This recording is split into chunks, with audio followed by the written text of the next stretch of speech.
Welcome back to Knitting in Her Jeans. I'm Liz. I'm Carolyn. And we're at Vogue Knitting Live.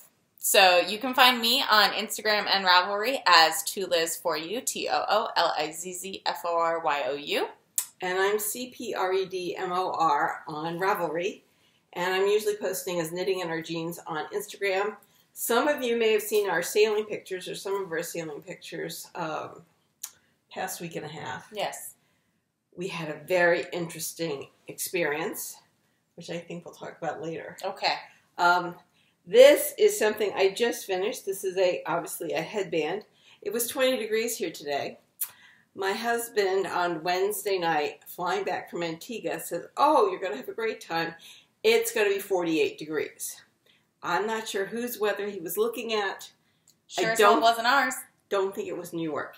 We got home at about 1:15, and I got out of the house at 5:30 in the morning. Yes, it's about 3.5 hours of sleep. And so I relied on him and his weather prognostications more fool me. So I came out without my lovely pink coat. I did come out with an old recycled puffer jacket from a friend of ours, but no hat. So yesterday we were on our way to Brooklyn, and my ears were freezing. So thankfully I had a hat because my mother borrowed mine. Yes.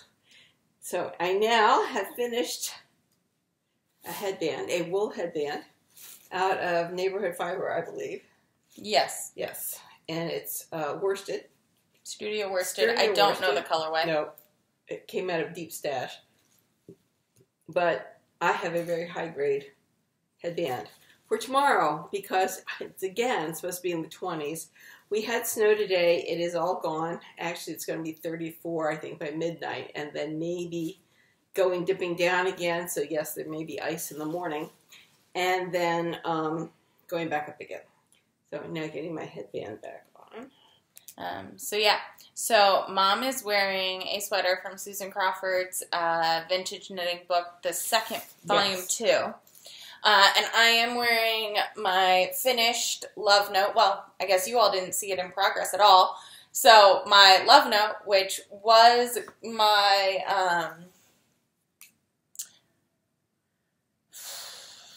what sweater were you making? It starts with an N. I want to go get my Varma. Okay, you do that. It started with an N. I'm about to look it up. Niobe. From French Girl Knits, and I picked it back up to continue and finish it because I really like the yarn. You gotta scoot over, Ma. You gotta scoot over. I will as soon as I get this turned right side out. So today I'm wearing my love note, which I made from the frogged yarn from my Niobe, which is from French Girl Knits. This is by Tin Can Knits. And there's something very funky. No, it's just my skin. I'm just that color. So yeah, I think it's monos, bulk or worsted with deep stash mohair. I've had this in stash, this combination for years. Actually, Arthella, who is Eris Knits on Instagram, when she was working at Fiberspace, helped me pick out the main yarn to go with this. She was great with picking out colors. I'm sure she still is, but to go with this mohair, and it was great because I saw her in the marketplace today. So, and I am also wearing earrings by Designs by Yasmen. I got these last night at String-Thing, and I'm loving them. They're giant, and I don't care. They're perfect. Because they're perfect, and I'm just very happy with them. So that's what I'm wearing. That's what you're wearing. What did you wear yesterday? I wore my Varma. So, yes, it is completely finished. Done. It is tunic length. It is in the Untangled color by Asylum Fiber, and I love it. I have seen that there are still a few ends to be woven in, but it is mostly blocked. The front and the back were blocked. You can see that the front is laying flat now instead of being all puckered. And so we were right in assuming that once it was blocked that it would lay flat, and it does. I think I made These are fully fashioned shoulders. And I think I made the shoulder strap part too long. So I have a little puckering. Luckily, this is a tweedy type fabric. I don't really notice it that much, and I'm not sure I'm going to do anything about it. If it bothers me, I may try to felt it a little bit. So a little application of hot and cold and egg beater. I think you mean potato masher. Potato masher to shrink that down. And I think it will be fine. So I am quite pleased. And this was in response to a call by Shamika, who was saying, wear something to BKL from yarn that you had gotten at a yarn conference, right? Right. Yes. So this festival to festival, make along. That's right. So this was mine, and it is, I wore it yesterday, so it's essentially finished. I was very, very happy with the whole thing. So that was a win for us. What, did you have anything finished? Well, you finished your love note in less than a month. I know, less than a month? Less than a week. It was a week. It was a week. It was great. Especially because for the first few days, I couldn't knit on it with my boyfriend in the room because he would start coughing because of all the fluffs. So yeah, but I'm really happy with it. Mohair? No, it's just the airborne fluffs. I don't think because he's not sensitive to mohair. But I really love the lace detail. It's just great. I'm really happy with it. It's pretty long. I made it to 11.5 inches. I didn't do the short rows on the back of the sweater. But my sleeves are also about, I think they're about 12 inches long. But yeah, I'm really pleased. I'm really pleased with it. And it's super comfy. There were some points when I was walking around the marketplace where it was a little too warm, but I also have been fighting a migraine all day, so body temperature may not be well under control. My body regulation, temperature regulation might have been a little off. The snowstorm, was it Jacob, Joshua? I thought that was in the Midwest. I didn't think we had it. No, that's what came through today. I don't remember. It was a J. Yeah. But it came through. It's clear now. It was clear this morning. It's clear now. It was absolute whiteout conditions at noon or 1 o'clock. Yes. So yes, we are at Vogue Knitting Live. Mom has been here since Thursday. Yes. I have been here since Thursday evening. I walked across town for dinner with you. That's right. So what class did you take on Thursday? On Thursday, I took sequence knitting on Thursday. And this is where you have... It's right here. No, I know. I was looking for a piece of paper. Here. By Cecilia Campochiaro. And the pattern is just one line. One line. It could be knit 3, purl 3. But then what we were playing with is what happens when you change that 6-stitch combination by 1. So knit 3, purl 3 could be changed to knit 2, purl 3, knit 1. So you've only moved it over by 1 stitch, but it changes the composition of what you're doing, the structure of what you're doing. So you can see at the bottom, this is pleated just by the stitch combination. And by moving it over 1, it became a broken garter. So you could actually think about making a skirt by gathering together the pleats and then having it open up into the garter. So there's a lot of different design combinations. This was my first piece, and it looks like it's eye-shocking blue and red. However, if you took a black and white picture of this, it turns to stone gray. Both of them have equal amounts of color saturation. And so in the sequence knitting, they were saying that this will blend from far back into a purple rather than staying the individual colors. And that may be something you want, to have the colors change as you bring it forward or backward. So that's one way to work with this. And you can see this is now also pleating into a rib. And of course you would then block it and have it come out like this.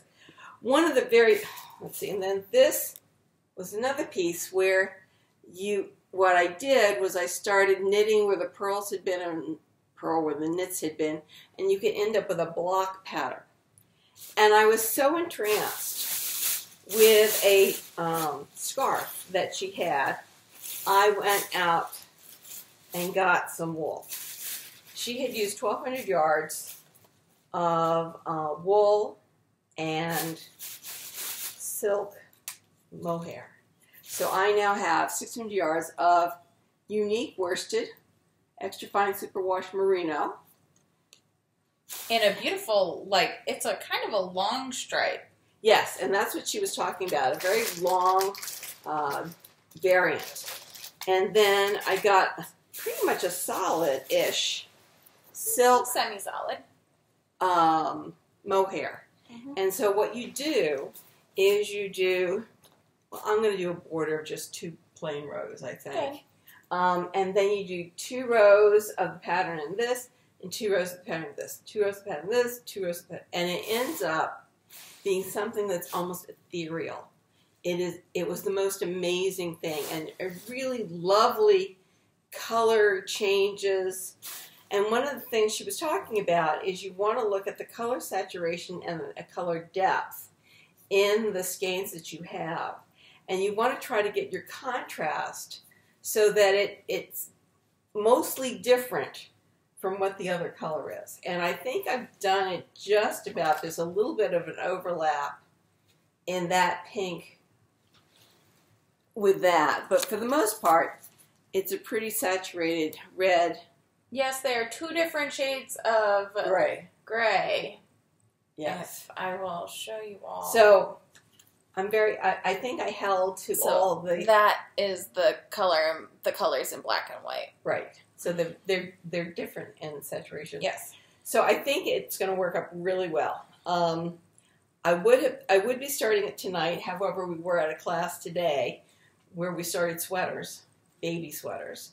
And I'd like to finish that because I think it'll go pretty fast.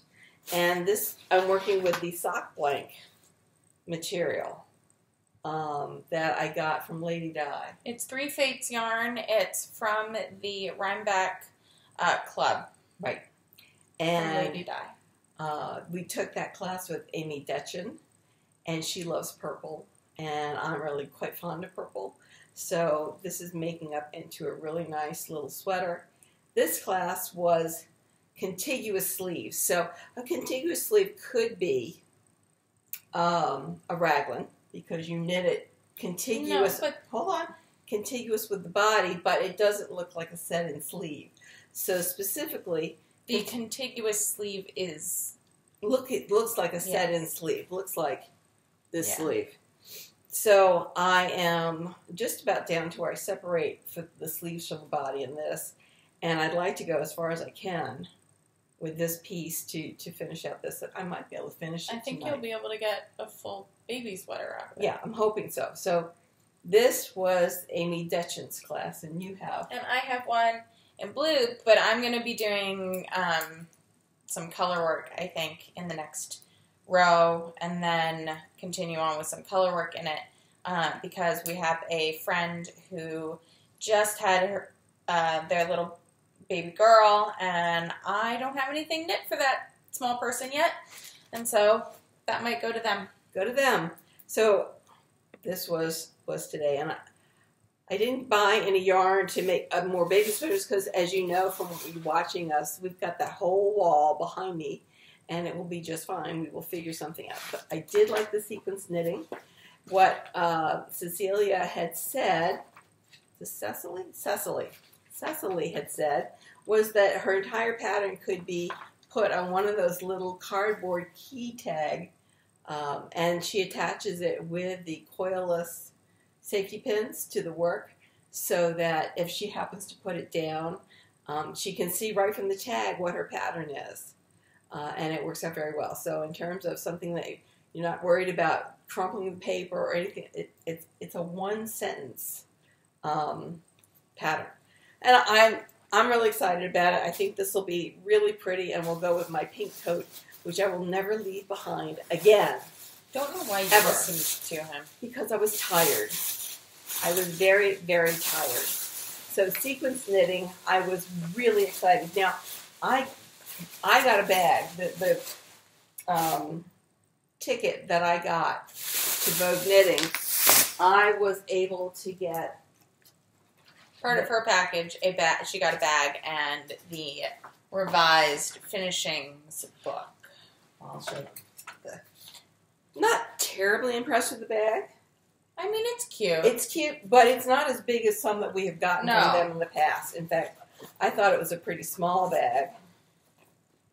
But it's certainly a sturdy bag.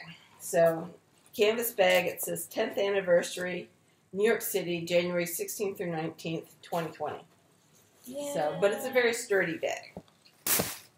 Then, this was what was in it, the Deborah Newton Finishing School and Masterclass for Knitters. I have the original version of this, but this has patterns in it that were not in the original. So, for example, this lace and I guess tulle jacket. So every sweater that's in here, she has the pattern in the back, and she talks about how to finish it. Talks about edging, talks about blocking, all that kind of stuff. So I think the book is really very good. So that was nice. Now, in the past, when we had bought some of these tickets, we also got in there a coupon for Vogue books for $100. That's when we got the larger packages. Right. We didn't do that. So anyway, that was Thursday. Friday, what did you do? We took shaping. Right. We did. We took shaping together. Yes. You want to talk about it? So we took shaping and construction from Brandy Harper, who is great, and we made little snoods, I guess, right? Baklavas. Baklavas. And they're Balaclavas. balaclavas. I have threads to put in. Some people, And obviously, Mom has one that'll actually fit a small human. So it goes over your head here. Here's your head. Here's your forehead. It goes like that. It'll be great, and it comes down around your neck. So I think one of our friends' children is going to be getting this. I don't expect it to stay off-white. I expect it to be dragged through the mud and the blood and the gore and everything that little boys do. But I think it will be good as a scarf because it won't fall off. And I think the shaping is amazing. I had one problem with this. At one point, you were supposed to move the beginning of row from here to the back and then start doing your short row shaping to allow for some increase for the head. And at the end of one of these things, it said knit 8. And I read knit 18. And that will mess you up. So I ended up taking it out down to here again and knitting it back. So in a space of 6 hours, you could make 2 of these things.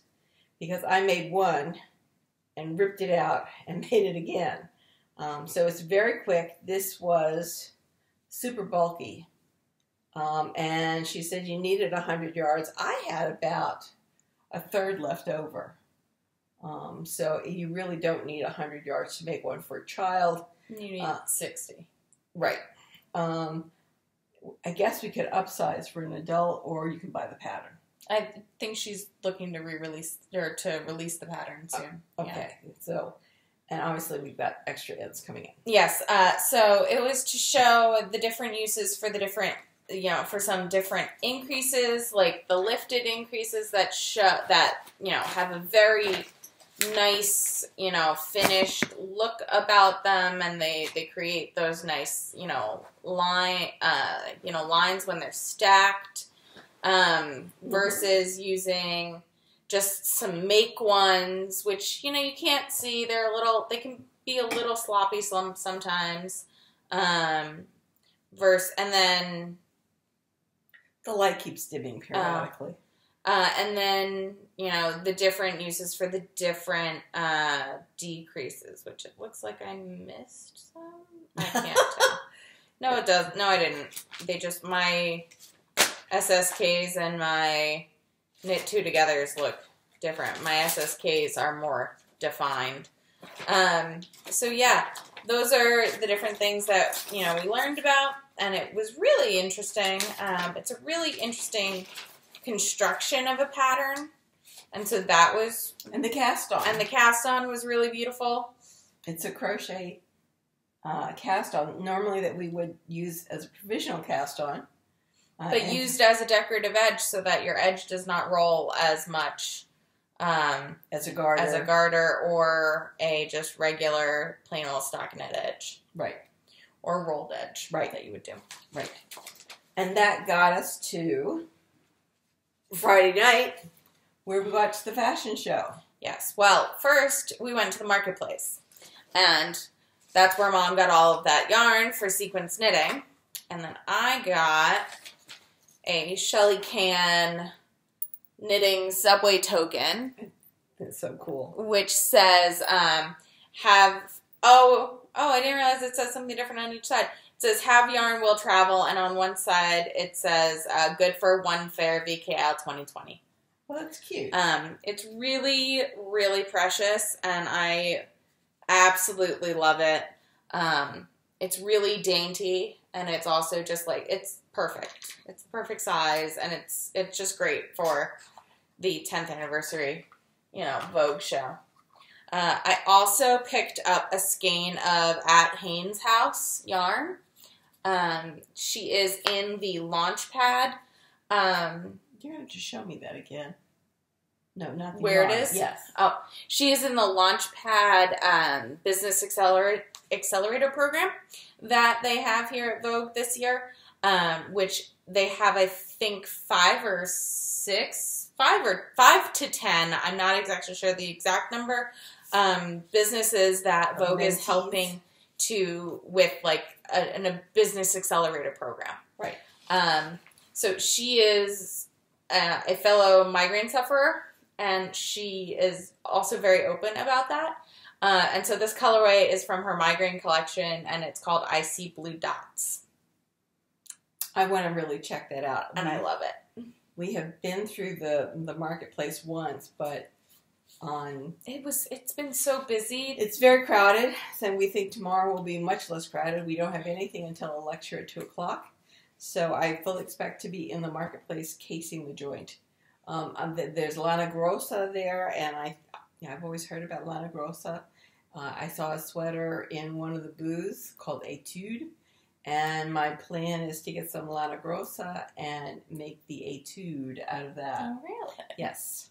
So then we went to the fashion show, the Kaleidoscope fashion show, which was amazing, phenomenal. It was put on by the Diversity Council of Vogue Knitting, who created it to showcase designers who are being extremely innovative with their designs. Materials. These designs were chosen blind, so no information was provided about the designers themselves. They were chosen completely on their sketches or on photos of the designs that they already had created and wanted to submit, which was amazing. It was terrific. There was a dress or a skirt and top combination that was yarn, crystals, and wire by Mahliqa, Mahliqa. She's from the UK and does amazing knitted jewelry, like wire and crystal jewelry. It's great. I have followed her on Instagram for years.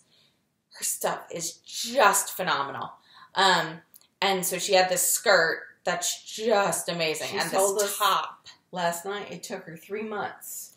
Because it's almost all copper wire. Except for the very bottom of the skirt, which is black wool. She said everything else is copper wire. It was phenomenal. Impeccable. I mean, we all told her that she needed to put out the pattern for the top at least. Yes. Because, it was gorgeous. Lewis had some gorgeous Oh my gosh. Lewis, Brooklyn Boy Knits. He had some absolutely amazing things. The girl who was...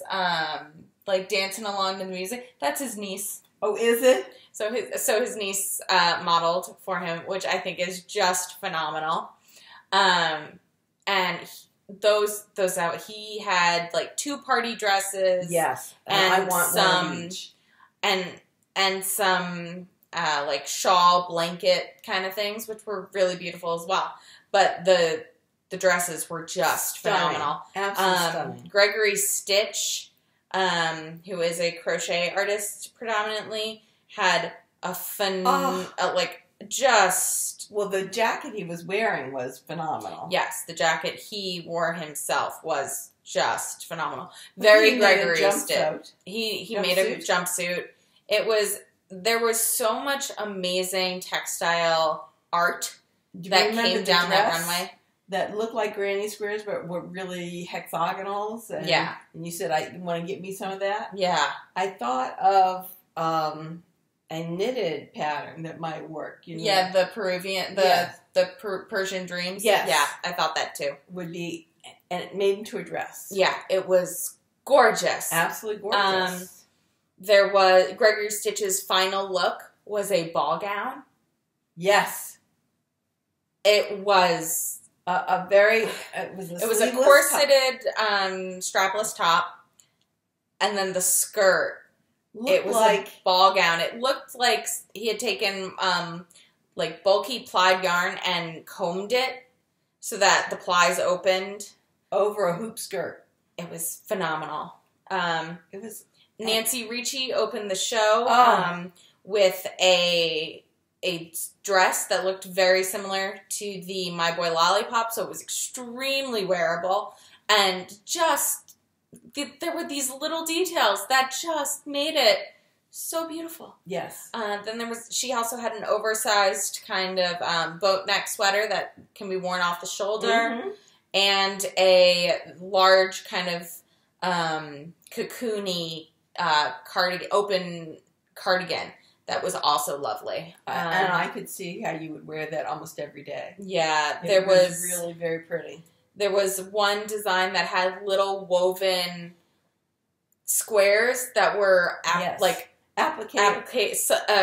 onto the edging and then down the back spine of something that was knitted. Oh yeah, it was beautiful. It all was beautiful. I don't know I don't know if anyone has saved their live that Instagram live that a few people were doing. But if you check out Gigi Made It and Gemma Darlings, they both were taking video.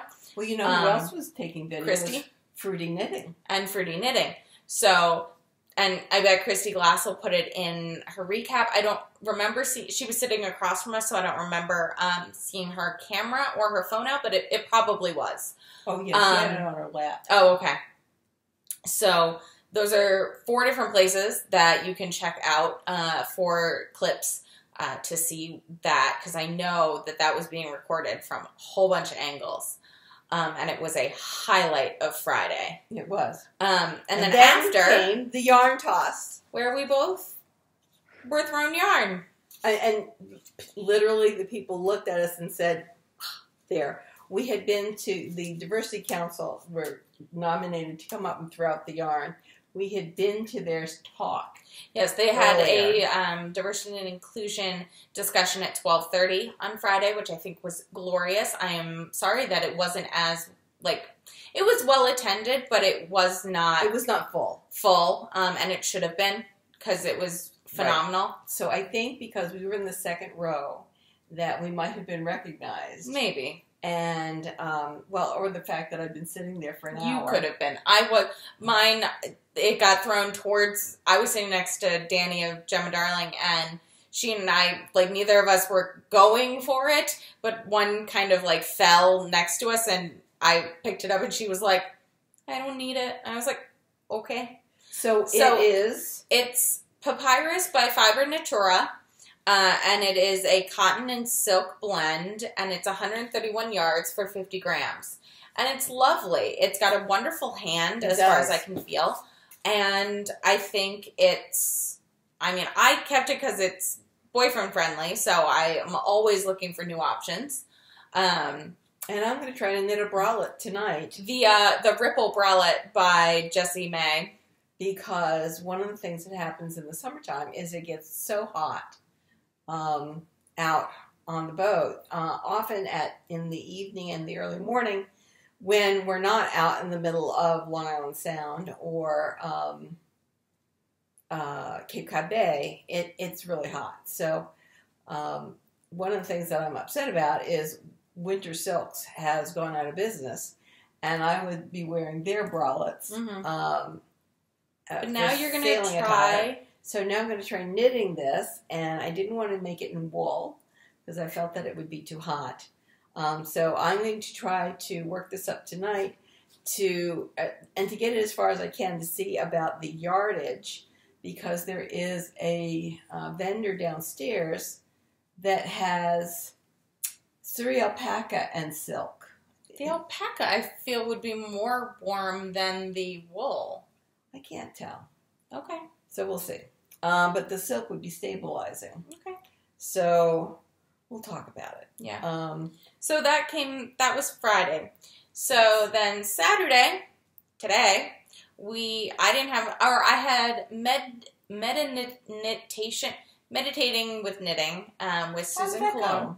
It was lovely. I mean, I know her from Knitting in the Park, Knitting in Bryant Park on Tuesdays in the summer.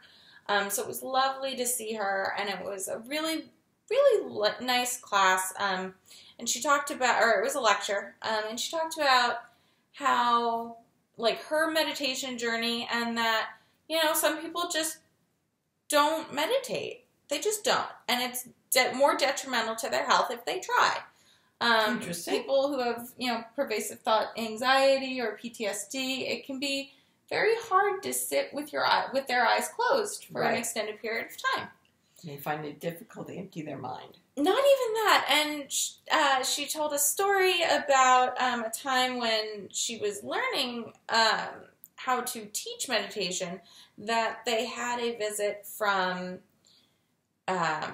one of the, a top meditation teacher, and they said, how do you get past, or I always have these lists in my head that just won't stop. And he goes, I know.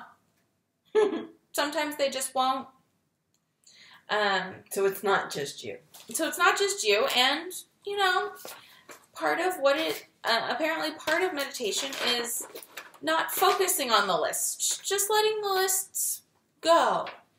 And yes, they can keep going, but to just let them be. So that was an interesting thing, I thought, and a little nugget I took from that.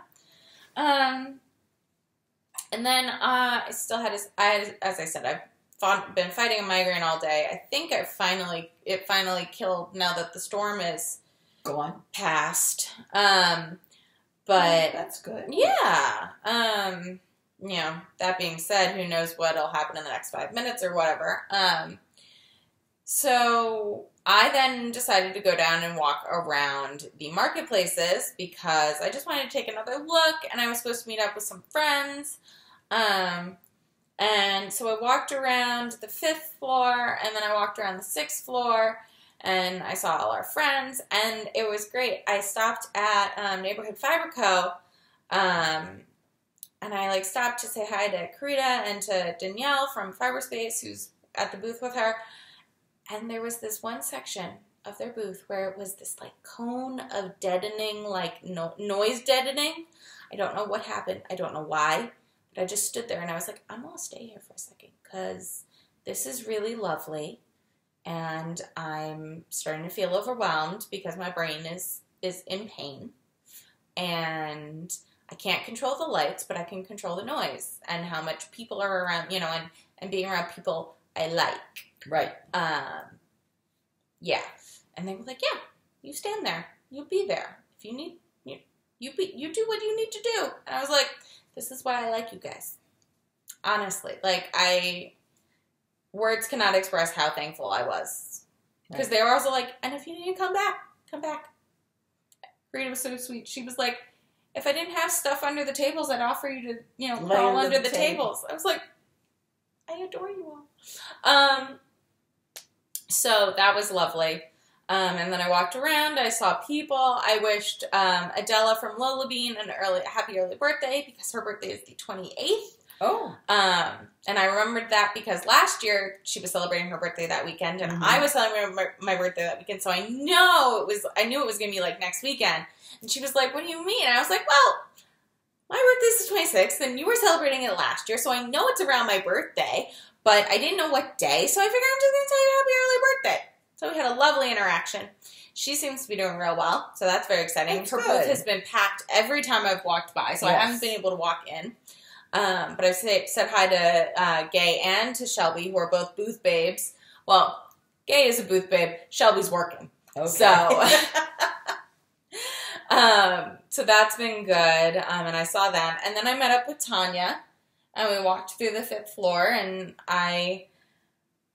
so while I was walking, I did buy a few things. The first time, as one does, I bought a new wooden progress keeper from One Geek to Craft Them All with her little tree logo, and it says One Geek to Craft Them All under it.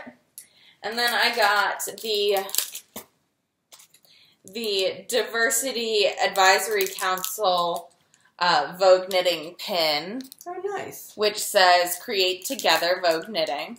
And then I picked up which was designed by Nerd Bird Makery, so Tao. And then I picked up the Vogue knitting pin for this year designed by Shelly Can. Oh, nice. Which is super cute. So I picked those up, picked up the stitch marker, and then I walked around with Tanya, and I, once again, because I'd already walked around the 5th floor once, saw this baby alpaca wool yarn called Balayage from Pasquale. Yes. And so I didn't pick it up then, but I took a picture of it because I was like, I want to remember this. Because it's 80% alpaca, 20% extra fine merino. Then we met up with Mom. For class? For the marketplace. Right. After your class. Right. And when we did that walkthrough, I picked up 2 skeins of this plum and a skein of a dusty rose, and I'm going to hold them together and make a framework bra. So each of these is about 190 yards. So I need upwards of 350 yards, which is why I have the second skein of the purple, so I can do, any extra bits and bobs that need to be completed. Mm-hmm. But I think I should be able to get it done with the 200 yards I have. So we'll see. Very good. Hopefully. But I'm going to do the framework bralette from also Jessie Made. Or Jessie Made Designs, but her name is Jessie May. Then we met up with Mom, and we toured the 5th floor.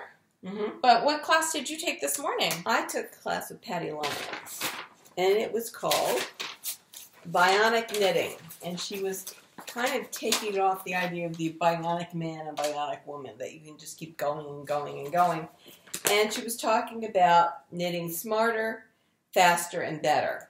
And she said it's amazing that some of the best knitters that she's ever had in class end up taking longer to finish what she sets out for them to do, because like me, we can't read a pattern. Mm-hmm. Or we think we know what we're doing, and our hands just will go and do something else. And that, for example, in sequence, we were doing something like knit 2, knit 4, purl 2, knit 4, purl 2, and my hands kept wanting to do knit 2, purl 2. And I had to talk to myself to get the count right. Well, she said that most of the new knitters don't have that muscle memory of knit 2, purl 2 to fight against.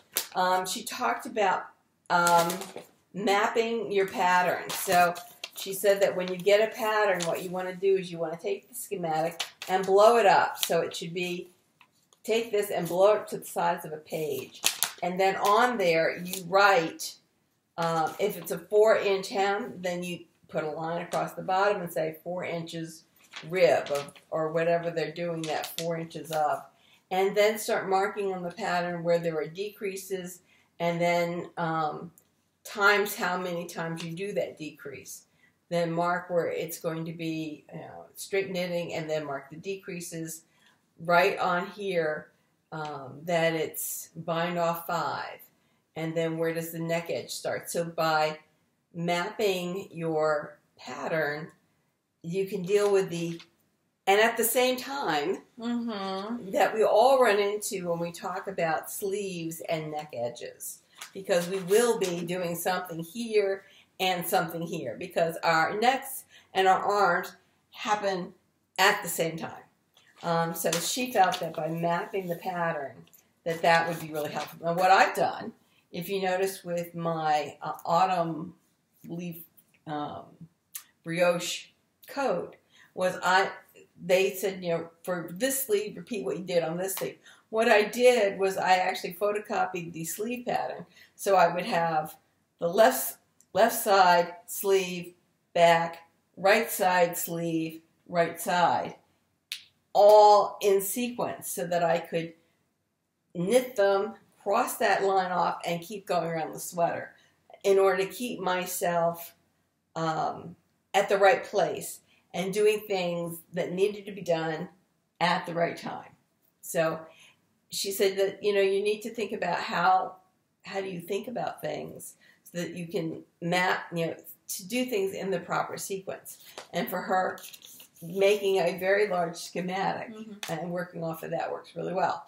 Then she talked about reverse shaping, that many times you'll get a schematic that just gives you one side and says, now do this, do this, do this, do this, and now do the same thing but in reverse for the other side.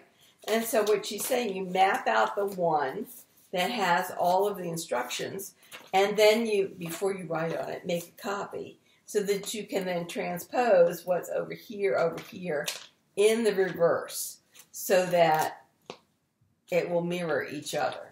And so for things that on the left side would be an immediate decrease, or you would knit 2 and then do the decrease, over here you'd have to knit within 4 stitches of the end and then do something.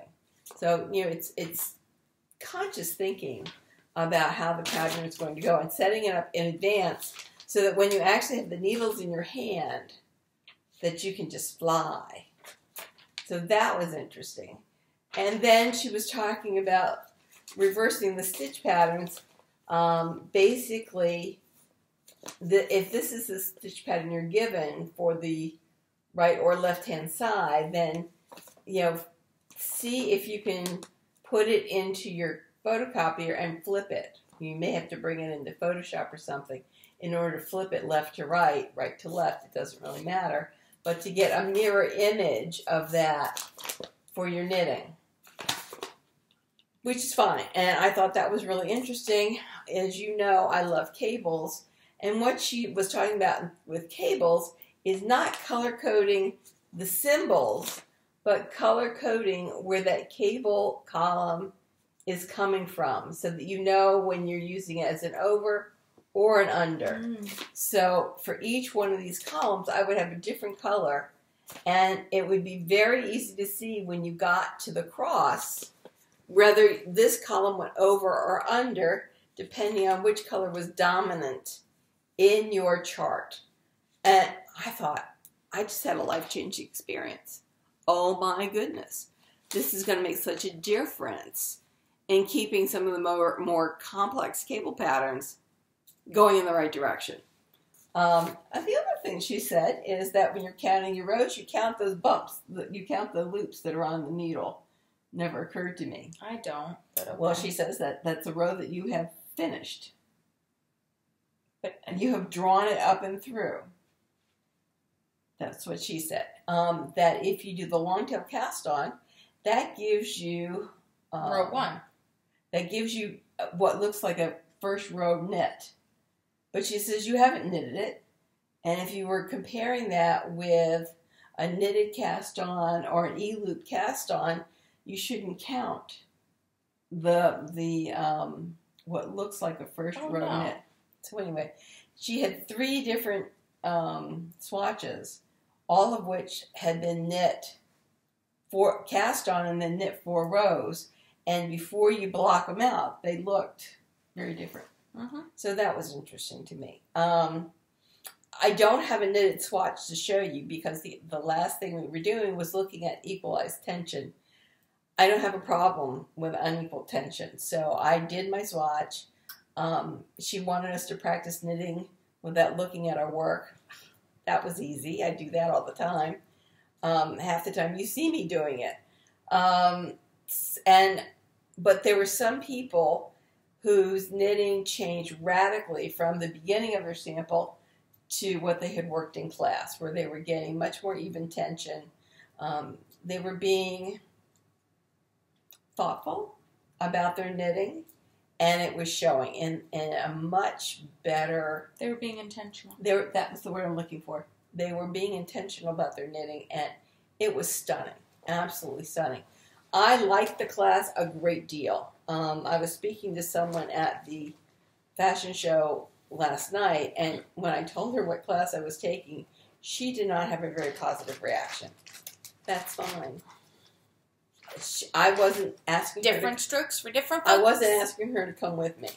But I enjoyed it. I could see where Patty has been in the entertainment industry. She can certainly pull some really catchy phrases out. She has one topic she calls virgin legs. And this is to make sure that your stitch keeps the right shape. So she's talking about knitting. And she says you want to keep those. So if you insert your I'll do this. All right, so you've inserted for a knit. And then you wrap the yarn around it and you pull it around. And you want virgin legs. You want this leg touching that leg. Or that needle touching this needle. Because that means you're not stretching the stitch. So I don't know how I feel about that terminology. You but want okay. virgin legs. I don't know how I feel about that terminology. You have to think about it, but it may... No, I understand it. I think it's an outdated term. I think you're probably right. She's an older woman. I'm just saying. But anyway, it got everybody quite titillated. Obviously. Yes. But I think for people who have problems with their tension, it certainly would be something that would keep it in their heads. Yeah. And in a politically correct atmosphere, I still think it's relatively okay. Something strikes me off about it, but yes, I understand the concept. I understand what she's trying to portray. I cannot exactly explain why I do not feel comfortable with it. Okay, well, that's fine.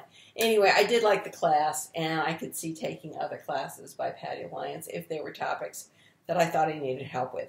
As I said, I think that the coloring of the column, for me, is life-changing, because then I'm much less likely to confuse, or I'm much more likely to see where the patterning of this cable is coming from, and I thought that was fabulous. I always liked Amy Detchen. I wrote on the sheet that I would take almost any class she taught, and probably have. I think the only one I've taken that you haven't taken is the fingers first mitts. Mm-hmm. Or gloves that I essentially told you how to do anyways. Right. So that ended our day. I'm finishing up the little sweater. Well, I'm finishing up the, I guess, yoke of the little sweater. And I will continue to do that. I've got this much left. And all you worked on while you were away was your Varma? No. I have been working on the baby sweater. The Sanfelice, or... Yeah, that one. Yes, beautiful. So it is a nice lace pattern. I think the lace is fine. I don't know what's happening here. The lace is finally starting to show. Good. See? Yeah. Oh, that's pretty. I think it's very pretty. I've had compliments all day. No, good. Or actually all weekend on this. So that was really very nice. So I did work on this, and I worked on the Varma while I was gone. So I finished another sweater while you were away. You I did? finished my Ursa. Oh, look at out that. Out of my yak. Chunky. That's gorgeous. I'm going to wear it tomorrow. So if you're at Vogue and you see me in this, come say hi. Please do. And I've also obviously been working on my soft sweater test knit. which is what I'm working on right now, I have 9 inches to here from underarm, and I need 12 and a half. And I've got this much yarn left. So, good luck to me. Now, have you done the sleeves already? Nope. Oh. Yeah, we'll see. And then I also, so I realized, once again, I have screwed up these socks. Well, no, I screwed them up and I've now fixed them. But I realized I only had knit 1 pattern repeat for the leg when there's supposed to be 3 pattern repeats for the leg. Well, that will make a difference. So now I have just over 2 full repeats. I'm into the 3rd, and it's looking real nice. It's looking good. Real nice. I think they'll be really nice socks. They're gonna be super tall.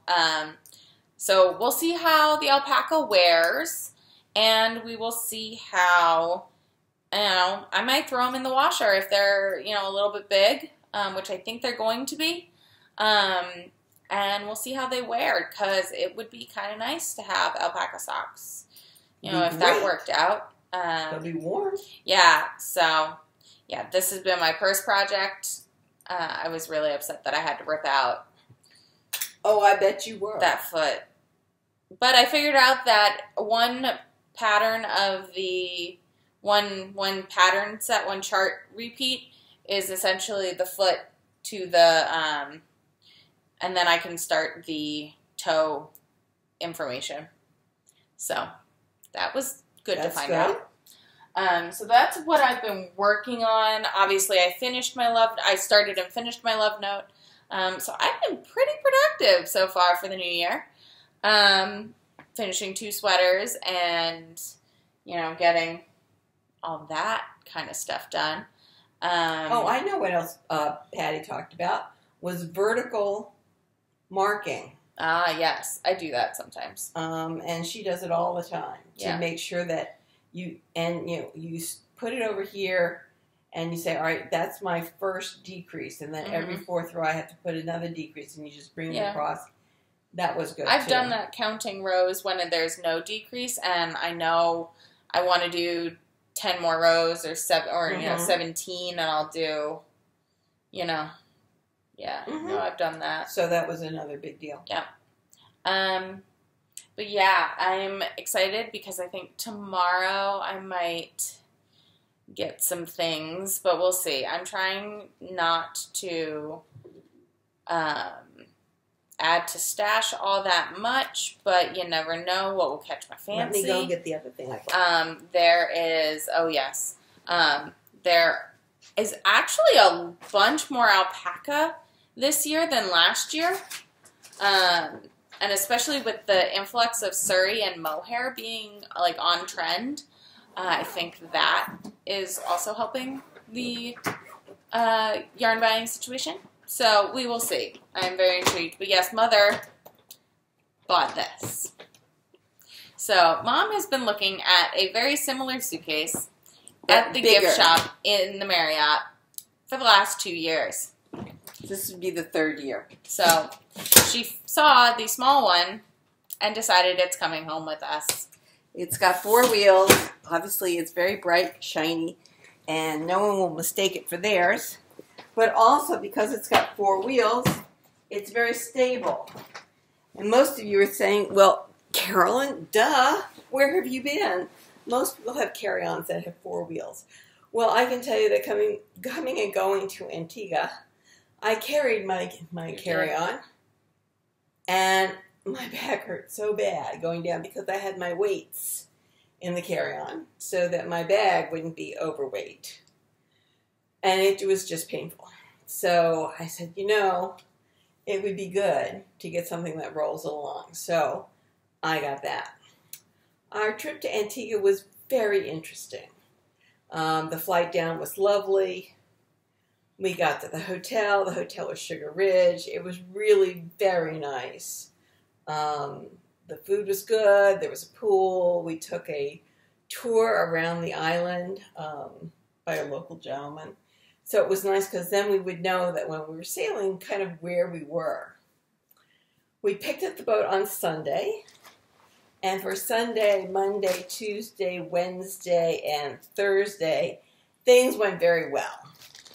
I can tell you that they weren't quite as well set up for sailors as, say, the British Virgin Islands, because most of the places, most of the harbors that had been suggested for us to go to had no dinghy docks. So what we had to do was we had to bring the dinghy up on the beach, jump out of the dinghy, and immediately cart it up the beach so it wouldn't be brought back in with the wave action. We got pretty good at that. We found a gentleman who used to live in Brentwood, Long Island, who now lives on Antigua, and he was helping corral us a taxi driver to get us to the grocery store to pick up some additional items that we needed. We got back in the dinghy, then we did it again that night for dinner. We had dinner at Anna's on the beach. Delectable. Some of the best coffee I have ever had. It was superb. And that was Wednesday. We were the only sailboat in the harbor. Now, there's Sandals was there, Anna's on the Beach was there, and there's another couple hotels. No other boat was there. Thursday we sailed over to Jumbie Bay. Jumbie Bay is just on the inside of Jumbie Island. Jumbie Island has one of the most expensive hotels in Antigua on it, but it's all inclusive. But we were staying in their harbor, and I liked it. Richard thought it was too tame. Well, it was tame enough for me to get off the boat and swimming. It was only 8 feet deep. I felt great. I said, Richard, we really should stay here another night. No, we couldn't do that. Of course not. No, so Friday morning dawned. It was a little windier. We knew the wind was coming up. We wanted to get down. See, we were here. We wanted to get down around to Englishtown that day.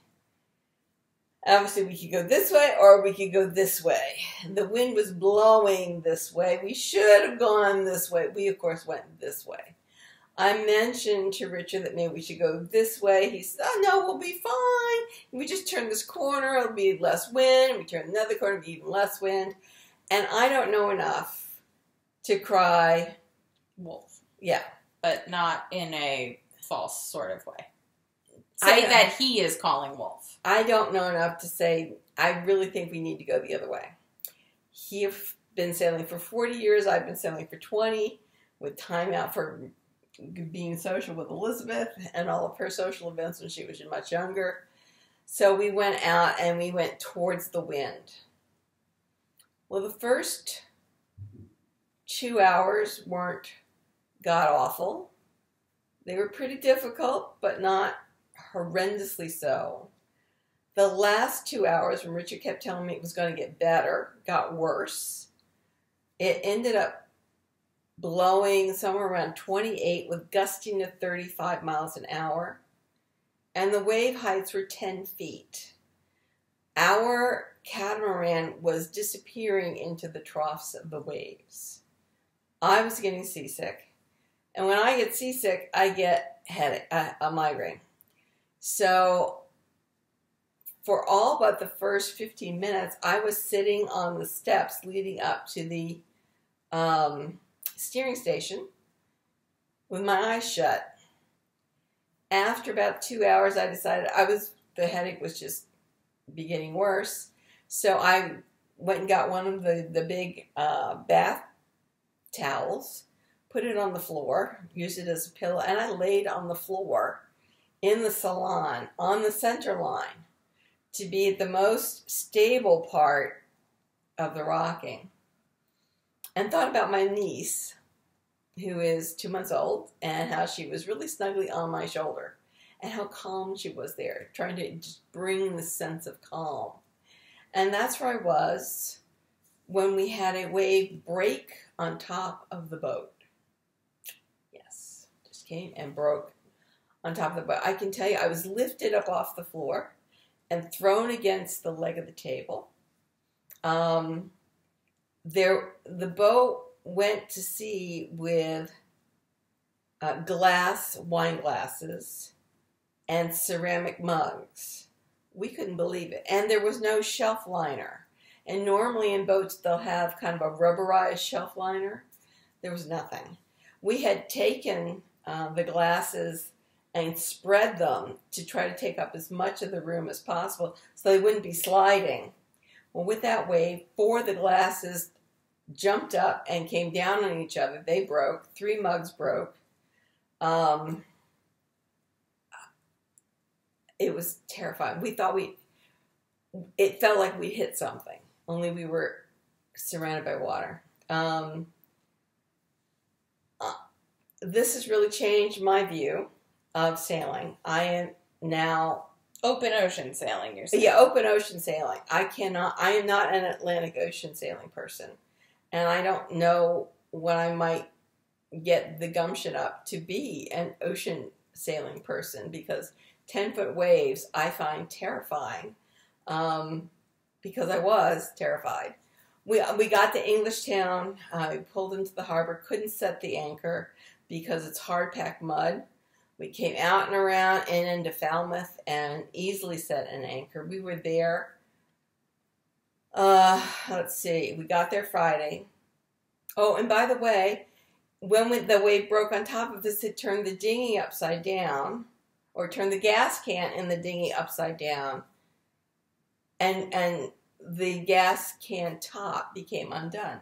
So we lost all the gasoline for the dinghy. So we got into Falmouth later on Friday afternoon, and we probably should have gone and paddled for gas then. We were too frazzled. I cooked dinner on the boat, not a problem. Saturday morning, we were finally trying to figure out where is the nearest gas station. Well, we called the various gas docks. They have no gasoline. They have diesel. They have propane gas, but they have no gasoline, which is what the dinghy runs on. So when we finally found that we had to go to the gas station had closed for the weekend. So then we thought, well, we could go to another gas station that's inland, but we weren't sure that there was any taxi driver that wanted to drive with a gas can in his car. So we ended up staying on the boat till Monday morning, when we got in the dinghy and rowed over to the dinghy dock. We got about 3/4 of the way there, and another couple came along with their dinghy, with their engine, and towed us in. Now, obviously, if Richard had allowed us to go make friends around us earlier, we could have gotten towed in earlier, but the gas station was closed until Monday morning anyway. So we got gas. Everything worked fine once we got gas. My father does not believe in making friends while in trouble. In trouble? Yes. Because I don't think you admit that you've had a problem. No. Lovely couple, Boyd and Marion from Saskatchewan, Canada. Delightful. So they got us to the dinghy dock. We tied up. We got gas. We then went and bought them a bottle of wine. We got more groceries. Rich is going, do you know where you're going? I said, yes, I know where I'm going. And you know that I told you where I was going. I have no idea what you're doing. I went to this very nice grocery store. And I said, I looked them up beforehand. I knew exactly where I was going. And they had all that we needed. We came back to the dinghy, rowed ashore. We motored to the boat, dropped off the bottle of wine with Boyd and Marion. They said, oh, come by at 4 o'clock, have drinks with us. We said, okay, sure. I said, I won't be drinking. I will bring my Arizona iced tea, because when you can see the men with the hammers coming within a half an hour, it's not worth it. And we got the groceries away, took a nap, went back, saw Boyd and Marion. We talked with them for about an hour and a half, got back on the boat, went into Falmouth Harbor, had dinner at Le Cap. Shoot, I don't remember the last word. It's Cape something, Cape Ann, Cape Tom's, Cape. Delicious, very well presented, felt very islandy. It was great. The next day was Tuesday, and we had to get back up to Jolly Harbor, so we left. And I had almost gotten to the point where I said, this could be okay. It was still blowing 25. Got down to 20. My nerves became frazzled again. and said, I don't think we can do this. So it doesn't look like we're buying a catamaran anytime soon. We'll be keeping the boat that we've got. We'll be going sailing over the summer as long as my knee allows us to go. I have a date with the surgeon office on February 13th, so we'll be talking between now and then, and we'll see what he says to do. So the trip was educational. The trip was fun, Sunday through Thursday, and then Monday through Wednesday. Yes. The days in between were a little stressful. So it was very interesting. So that's all I have to report. Anything else from you? No, I think we're going to try and record again tomorrow after the last day, when we might both have more acquisitions. If not, we will just see you next week. Let you know what we learned in our last lecture. That's true. That's true. All right. So thank you very much. Go weave in those ends. Bye. Bye.